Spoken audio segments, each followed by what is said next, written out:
Hi hello friends, welcome back to குட்டாஸ் channel. இன்றைக்கி என்ன விளாக் பார்க்க போகிறீங்க அப்படின்னா, ஒரு சூப்பரான ட்ராவல் விளாக் தான் பார்க்க போகிறீங்க. நாங்கள் ஃபேமிலியோட ஒரு ட்ரிப் போயிருந்தோம். எங்கே போனோம், நான் என்னென்ன பண்ணேன், என்னோடய எக்ஸ்பீரியன்ஸ் எப்படி இருந்தது அப்படிங்கிறத இந்த வீடியோவில் நான் உங்கள் கூட ஷேர் பண்ண போகிறேன். இந்த வீடியோ ஸ்கிப் பண்ணாமல் பாருங்கள், ஃபுல்லாக பாருங்கள். என்னோட சேனலை ஃபஸ்ட் டைம் பார்த்தீங்கன்னா சப்ஸ்கிரைப் பண்ணிக்கோங்க, லைக் பண்ணிக்கோங்க, கமெண்ட் பண்ணிக்கோங்க, ஷேர் பண்ணுங்கள். பக்கத்தில் இருக்க பெல் ஐக்கானே கிளிக் பண்ணிக்கோங்க. வாங்க இப்போ நம்ம வீடியோக்குள்ளே போகலாம். நாங்கள் எங்கே போகிறோம் அப்படின்னு பார்த்தீங்கன்னா, கன்னியாகுமரி தான் நாங்கள் போயிட்டுருக்கோம். நம்ம திருநெல்வேலியிலேருந்து ஒரு 1.5 hours டைம் ட்ராவலில் இருக்குது. ஸோ ரொம்ப சூப்பரான ஒரு பிளேஸ்ன்னு கூட சொல்லலாம். டூரிஸ்ட் பிளேஸு, நிறைய பார்க்க வேண்டிய இடங்கள் நிறைய பக்கத்தில் நிறைய இடங்கள் இருந்தது. ஸோ நான் இவ்வளோ நாளில் ஃபர்ஸ்ட் டைம் நான் அங்கே போயிருக்கேன். ஸோ அங்கே போனதுக்கப்புறம் தான் எனக்கு இவ்வளோ இடத்த நம்ம மிஸ் பண்ணியிருக்கோமா அப்படிங்கிற மாதிரி இருந்தது. ரொம்பவே சூப்பராக இருந்தது. நாங்கள் பஸ்ஸில் போயிட்டுருக்கோம். மார்னிங் ஒரு 6:30 இருக்கும் அந்த டைமிங். பார்த்திங்கன்னா ரொம்ப அந்த அட்மாஸ்பியர் எனக்கு ரொம்ப பிடிச்சிருந்தது, சூப்பராக இருந்தது. குட்டா தூங்கிட்டாரு. மார்னிங் கொஞ்சம் சீக்கிரமாக எந்திரிச்சிட்டாரு. அப்படிங்கிறனால பொங்கல் அன்றைக்குமே சரியாக தூக்கம் இல்லை அப்படின்னால பஸ்ஸில் போகும்போது ஒரு குட்டி தூக்கத்தை போட்டு எந்திரிச்சிட்டாரு. ஸோ அந்த டைமில் நான் கொஞ்சம் ஃப்ரீயாக இருந்தனால அப்படி எப்படி கொஞ்சம் கிளிப்ஸ் எல்லாமே வீடியோ கிளிப் எடுத்து உங்க கூட ஷேர் பண்ணணும்னு சொல்லி நான் எடுத்திருந்தேன். ஸோ பஸ் ட்ராவல் பார்த்திங்கன்னா ரொம்பவே சூப்பராக இருந்தது. எனக்கு மோஸ்ட்லி பஸ் ட்ராவல் எனக்கு ஒத்துக்காது. ஸோ இது கொஞ்சம் பக்கத்தில் அப்படிங்கிறனால ஓகே. ட்ரெயினில் நமக்கு பொங்கலுக்கு மறுநாள் அப்படிங்கிறனால கூட்டம் கண்டிப்பாக இருக்கும். ஸோ நமக்கு குழந்தைங்கள்லாம் வச்சு நம்மளால் ட்ராவல் பண்ண முடியாது. அப்படிங்கிறனால நாங்கள் திருநெல்வேலி நம்ம புது பஸ் ஸ்டாண்ட்லேருந்து நாங்கள் பஸ் ஏறிட்டோம். ஸோ அங்கே எங்களுக்கு ரொம்பவே ஃப்ரீயாக இருந்தது பஸ்ஸு. ஸோ அதனால் நாங்கள் அங்கேருந்து பஸ்ஸில் போயிடலான்னு சொல்லி பிளான் பண்ணி தான் நாங்கள் பஸ்ஸில் போனோம். ட்ரெயின் அந்த டைம் நமக்கு அவைலபிளாக இருந்தால் கூட நமக்கு கூட்டம் இருக்கும். அப்படிங்கிறனால நம்மளால் ட்ராவல் பண்ணுறது கஷ்டம். சரி ஓகே பரவாயில்ல அப்படின்னு சொல்லிட்டு ஒரு 1.5 hour ட்ராவல்னு சொல்லிட்டு போயிட்டோம். போகும்போது ஃபுல்லாகவே எனக்கு கொஞ்சம் பயமாக தான் இருந்தது. ஏன்னா மார்னிங் டைமில் எதுவுமே சாப்பிடாமல் ட்ராவல் பண்ணுறது எனக்கு ஒத்துக்காது. என்ன மாதிரி எத்தனை பேர் இருக்கீங்க அப்படிங்கிறத மறக்காமல் கமெண்ட் பண்ணுங்கள். நம்ம சூப்பராக போய் இறங்கி இப்போ பார்த்திங்கன்னா நம்ம கன்னியாகுமரி ரீச் ஆயாச்சு. நம்ம எங்கே போயிட்டுருக்கோம் அப்படின்னு பார்த்தீங்கன்னா, நம்ம விவேகானந்தா கேந்திரம் அப்படின்னு சொல்லிட்டு ஒரு இடத்துல தான் ரூம் புக் பண்ணியிருந்தோம். நம்ம போகிறதுக்கு முன்னாடியே ரூம் புக் பண்ணிட்டோம். ஆன்லைன்லேயே புக் பண்ணிக்கலாம். ஸோ அந்த இடத்துக்கு தான் நம்ம இறங்கி இப்போ உள்ளே போயிட்டுருக்கோம். ஸோ அட்மாஸ்பியர் எல்லாமே ரொம்பவே சூப்பராக இருக்குது. அந்த ஏரியா எனக்கு ரொம்பவே பிடிச்சிருந்தது.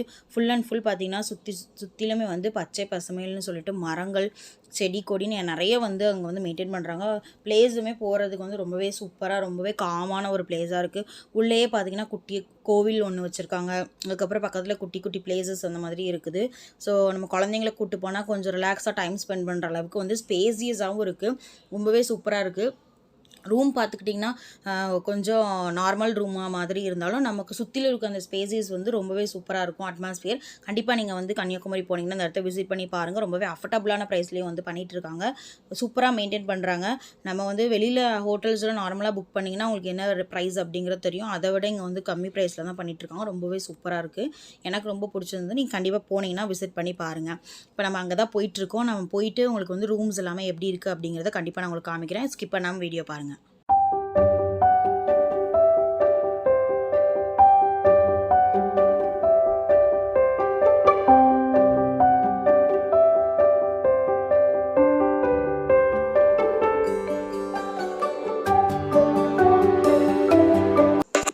இப்போ நம்ம ரூமுக்கு போகிற வழியில் நம்ம பிரேக்ஃபாஸ்ட் சாப்பிட்றலாம் அப்படின்னு சொல்லிட்டு உள்ளேயே கேன்டீன் இருந்தது. ஸோ அங்கே நம்ம போய் பிரேக்ஃபாஸ்ட்டை முடிச்சிட்டோம். 10 o'clock ஆயிடுச்சு. அப்படிங்கிறனால பிரேக்ஃபாஸ்ட் சாப்பிட்டுட்டு போயிடலாம் அப்படின்னு சொல்லிட்டு அங்கே போனோம். அங்கே சாப்பாடுமே சூப்பராக இருக்குது. ப்ரைஸுமே ரொம்பவே அஃபோர்டபுளில் பண்ணிகிட்ருக்காங்க.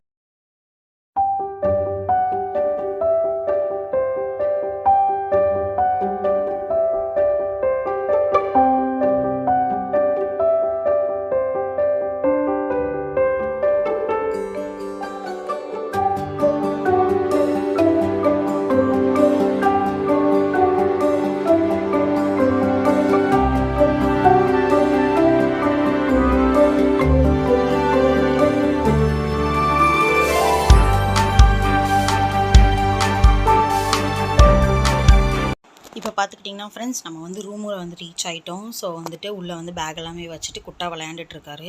இவங்க என்னோடய சித்தி, என்னோட நிறைய வீடியோஸில் நீங்கள் பார்த்துருப்பீங்க. ஸோ அவங்க பிரேக்ஃபாஸ்ட் சாப்பிட்டுட்ருக்காங்க.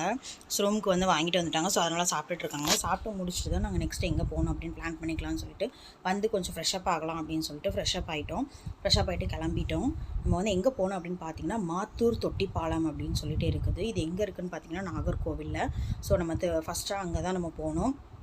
அங்கேருந்து நாங்கள் வந்து இங்கேருந்து பஸ்ஸில் போனோம். அங்கேருந்து நீங்கள் எப்படி ட்ராவல் பண்ணீங்கன்னு கேட்பீங்க. நாங்கள் அங்கேருந்து ரெண்டல் பைக் எடுத்துகிட்டு தான் நாங்கள் வந்து பக்கத்தில் இருக்க எல்லா இடத்துக்குமே வந்து சுற்றி பார்க்குறதுக்காக போனோம்.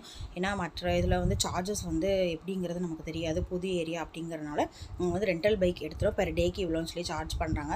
ஸோ அங்கே வந்து நிறைய இடங்களில் நாகர்கோவில் சைடில் நிறைய இடங்களில் வந்து ரெண்டல் பைக் அவைலபிளாக இருக்குது. நீங்கள் போனீங்கன்னா கண்டிப்பாக அதையுமே கேட்டு நீங்கள் வந்து யூஸ் பண்ணிக்கலாம். ரொம்பவே யூஸ்ஃபுல்லாக இருக்கும். ஒரு இடத்துலேருந்து இன்னொரு இடத்துக்கு நமக்கு சீக்கிரமாக போகிறதுக்கு வந்து பைக் வந்து நமக்கு ஒரு பெஸ்ட் சாய்ஸாக இருக்கும். அப்படிங்கிறனால நாங்கள் வந்து ரெண்டல் பைக் எடுத்து நாங்கள் வந்து கிளம்பிட்டோம். இப்போ நம்ம பார்த்துட்டு இருக்கிறது வந்து மாத்தூர் தொட்டிப்பாலம். ஸோ இது வந்து தொட்டிப்பாலம் அப்படின்னு சொல்லிட்டு நான் வந்து ரொம்ப இன்ட்ரெஸ்டோடு அது வந்து பார்த்தே ஆகணும் அப்படின்றதில் நான் வந்து போனேன். பட் அங்கே போனதுக்கப்புறம் தான் வந்து எனக்கு தெரிஞ்சுது, ரொம்பவே பயமாக இருந்துச்சு. மேலே அவ்வளோ ஹைட்டில் ஆனால் அட்மாஸ்பியர் செம சூப்பராக இருந்ததுங்க. ரொம்ப ரொம்ப சூப்பராக கட்டியிருக்காங்க அந்த பாலம். இது வந்து நம்மளோட பெருந்தலைவர் காமராஜர் அவரோட பீரியடில் வந்து கட்டின பாலம். ரொம்ப ரொம்ப ஃபேமஸான ஒரு பாலம்னு சொல்லிட்டு எல்லாருமே சொன்னாங்க. ஸோ நம்ம போய் பார்க்கலாம் அப்படின்னு சொல்லிட்டு நார்மலாக நாங்கள் வந்து நடந்து போயிட்டோம். கொஞ்சம் அந்த ஃபஸ்ட்டு ஒரு 10 அடி தாண்டி நடந்து போனதுக்கப்புறம் தான் தெரிஞ்சுது அதோட அட்மாஸ்பியர். ஆனால் மேலேருந்து பார்க்க நிஜமாகவே ரொம்பவே சூப்பராக இருக்குது. ஆனால் சரியான பயங்க எனக்குலாம். எல்லாருமே யாராக இருந்தாலுமே எவ்வளோ பெரிய தைரியசாலியாக இருந்தாலுமே ஒரு நிமிஷம் வந்து அந்த இடம் ஷேக்காக தான் செய்யுது. ஸோ இருந்தாலுமே வந்து நம்ம எப்படியாவது வீடியோ கிளிப் எடுத்துடணும் அப்படின்னு சொல்லிட்டு உயிரை கையில் பிடிச்சிட்டு இந்த மாதிரி தான் நான் வந்து இந்த இடத்துல எடுத்துகிட்டு இருந்தேன். ஸோ ரொம்பவே நான் என்ஜாய் பண்ணேன். எவ்வளோ தான் பயம் உள்ளே இருந்தாலும் நம்ம வந்து ஃபேமிலியோடு போயிருக்கோம் அப்படிங்கிற ஒரு என்ஜாய்மெண்ட்டு ஒரு சைடு இருந்தது. இந்த மாதிரியான பிளேசஸ்லாம் திரும்ப நம்ம வந்து எப்போ பார்க்க போகிறோம் அப்படிங்கிற ஒரு ஆர்வத்துலேயும் நம்ம வந்து கண்டிப்பாக பார்த்தாகணும் அப்படிங்கிறத ஒரு இதாக வச்சுக்கிட்டு பயத்தெல்லாம் ஓரம் தள்ளிட்டு நாங்கள் வந்து நல்லாவே என்ஜாய் பண்ணோம். என்னால் முடிஞ்ச அளவுக்கு குட்டி குட்டி கிளிப்ஸாக நான் வந்து எடுத்துட்டேன். ஃபுல்லாக என்னால் எடுக்க முடியல. இது வந்து முடிச்சு நாங்கள் கீழே வந்து ரிட்டன் இறங்குறது தான் நான் இப்போ வந்து உங்களுக்கு காமிச்சிட்ருக்கேன். ஏன்னா அவ்வளோ ஹைட்டில் இருக்கிறது வந்து நிஜமாகவே எனக்கு நான் நார்மலாகவே ராட்டு அதிலலாம் கூட எக்ஸிபிஷனில் ஏற மாட்டேன். அதுக்கே ரொம்ப பயம். அவ்வளோ சின்ன ஹைட்டுக்கு இது செம்ம ஹைட்டு. நான் வந்து ஏதோ ஒரு ஆர்வத்தில் போயிட்டேன். பட் திரும்ப ரிட்டன் வர முடியாது. பட் இருந்தாலும் போயாகணும் அப்படிங்கிறதுல எப்படியோ பார்க்கணும் அப்படிங்கிற ஒரு இதில் பார்த்துட்டு வந்துட்டு நீங்களும் கண்டிப்பாக போங்க. ரொம்பவும் இதாக இருக்காது. கொஞ்சம் பயமாக இருக்கிறவங்களுக்கு, ரொம்ப ஹைட் ஒத்துக்காதவங்களுக்கு வந்து ஒரு மாதிரி தான் இருக்கும். எனக்குமே கொஞ்சம் ஒரு மாதிரி இருந்தது. அப்புறம் நடக்க ஓரளவு பழகிடுச்சுன்னா நமக்கு லெஃப்ட் சைடு வந்து பாலம் தொட்டி தண்ணி வச்சுருப்பாங்க. ஸோ ரைட் சைடு தான் அந்த பள்ளம் வந்து நமக்கு தெரியும். ஸோ நம்ம ரைட் சைடு பார்க்காம லெஃப்ட் சைடே கூட பார்த்துட்டே கூட நடந்து போகலாம். ஸோ அந்த மாதிரி தான் இருக்குது. ரொம்பவே நான் என்ஜாய் பண்ணேன். பயம் ஒரு பக்கம் இருந்தாலும் என்ஜாய் பண்ணிட்டு நம்ம வந்து கிளம்பிட்டோம். இது வந்து நாங்கள் கீழே இறங்கி வந்தோம். கீழே இறங்கி வந்தீங்கன்னா பக்கத்துலேயே ஒரு குட்டி பார்க் மாதிரி வச்சுருக்காங்க. ஸோ வந்து நம்ம குழந்தைங்கள்லாம் கூப்பிட்டு போனோம்னா கொஞ்ச நேரம் அவங்க என்ஜாய் பண்ணி விளையாடி ரிலாக்ஸ் பண்ணுறதுக்கு ஃபஸ்ட்டு அந்த அவ்வளோ பெரிய ஹைட்லேருந்து நம்ம இறங்கி எங்கேயாவது வந்து ரிலாக்ஸ் பண்ண மாட்டோமா அப்படிங்கிற ஒரு இதில் எல்லாருமே இறங்கி வந்தோம். கரெக்டாக பார்த்திங்கன்னா பக்கத்தில் வந்து ஒரு பார்க் இருக்குது. இவங்க தான் என்னோடய பெரிய சித்தப்பா. இவங்களையும் நீங்கள் என்னோடய வீடியோவில் பார்த்துருப்பீங்க. ஸோ அவங்க வீடியோ எடுத்துகிட்டு இருக்காங்க நான் எடுத்துகிட்டு வரதை. ஸோ எல்லாருமே இவங்க எல்லாரும் என்னோடய ஃபேமிலிஸ் தான் நாங்கள் எல்லாருமே போயிருந்தோம். இவங்க ஒரு சித்தி, அந்த சித்தி நீங்கள் ஆல்ரெடி வீடியோவில் பார்த்துருப்பீங்க. ஸோ வந்து கொஞ்ச நேரம் ரிலாக்ஸ் பண்ணுவோம், ஃப்ரெஷ்ஷப் ஆகலாம் அப்படின்னு சொல்லிட்டு கொஞ்சம் மைண்ட் ரிலாக்ஸ் பண்ணுறதுக்காக எல்லாருமே அந்த பார்க்கில் வந்து கொஞ்சம் உட்காந்துட்டோம். கொஞ்ச நேரம் ரிலாக்ஸ் பண்ணிவிட்டு அதுக்கப்புறமா அந்த இடத்துலேருந்து நாங்கள் வந்து கிளம்பிட்டோம். டேரெக்டாக வந்து ரூமுக்கு தான் போய்ட்டோம். ஸோ அந்த கிளிப்ஸ் எல்லாமே என்னால் எடுக்க முடியல. இங்கேருந்து கிளம்பி ரூமுக்கு போய்ட்டோம். அதுக்கப்புறம் வந்து நைட்டு வந்து நம்ம டின்னர் முடிச்சதுக்கப்புறமா பக்கத்தில் வந்து பீச் இருக்குது. ஸோ அங்கே போகலான்னு சொல்லிட்டு கிளம்பின இடம் தான் இந்த பீச்சு. ஸோ இதில் வந்து நான் கொஞ்சம் கிளிப்ஸ் நான் வந்து எடுத்திருக்கேன். இதில் வந்து நம்ம அந்த இப்போ புதுசாக கன்னியாகுமரியில் ரொம்ப ஃபேமஸாக எல்லாத்துக்குமே தெரிஞ்சிருக்கும், கண்டிப்பாக ஓப்பன் பண்ணியிருக்காங்க கண்ணாடி பாலம். ஸோ அதில் வந்து செமையாக வந்து லைட்டிங்ஸ் எல்லாமே வச்சுருப்பாங்க அப்படின்னு சொல்லி சொன்னதுனால நம்ம வந்து பீச்சுக்கு போய் பார்த்துட்டு வந்துடலாம். கொஞ்சம் நேரம் ஒரு 1 ஹவர் அங்கே இருந்திருப்போம். அதனால் ரொம்ப சூப்பராக இருந்தது. கிட்ஸ் எல்லாருமே நல்லா விளையாண்டுக்கிட்டு இருந்தாங்க. செம்ம கூலிங் கிளைமேட்டு, காற்று சரியான காற்றுங்க. நல்ல பயங்கரமாக காற்று அடிச்சிட்டு இருந்தது. கொஞ்ச நேரம் உட்காந்து நாங்கள் எல்லோரும் பேசிவிட்டு அப்படியே அங்கேருந்து கிளம்பிட்டோம். இன்னொரு 2-3 இடம் இருக்குது. அதை நான் இன்னொரு வீடியோவில் காமிக்கிறேன். Tata bye, thank you.